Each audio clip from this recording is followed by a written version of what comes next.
Divine Mercy and Divine Justice, inspired by the writings of Luisa Piccarreta in the Book of Heaven, Volume 6, April 16, 1904. In a time of violence and despair, Luisa sees a battlefield, bombs, gunshots, fear, and souls perishing everywhere. O Lord, have mercy on these poor souls. Have pity on your creatures. Searching through the chaos, Luisa longs to find Jesus among the wounded. And she finds him, first as a little child, then quickly growing into a perfect man, majestic and radiant. Amiable Lord, will you no longer make use of mercy? Mercy has always glorified you. It is your greatest crown. Enough, enough. Do not go any further. You want to speak of mercy. And what about justice? It is necessary that justice follow its course. Then why leave me on this earth, if I can no longer placate you for my brothers and sisters? Take me to yourself, Lord.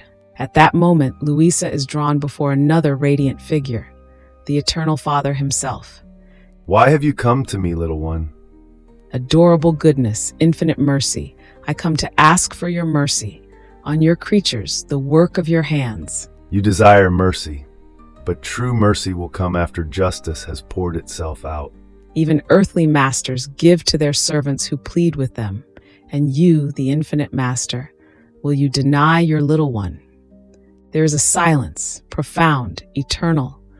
Then the Father answers with a voice of majestic tenderness. For love of you, instead of doing 10, I will do 5. And thus, by the pleading of one hidden soul, divine mercy partially triumphed over divine justice.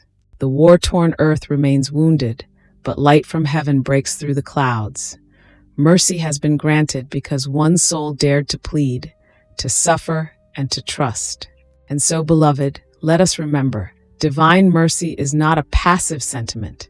It is an unstoppable force, poured out through those souls who live united to the divine will.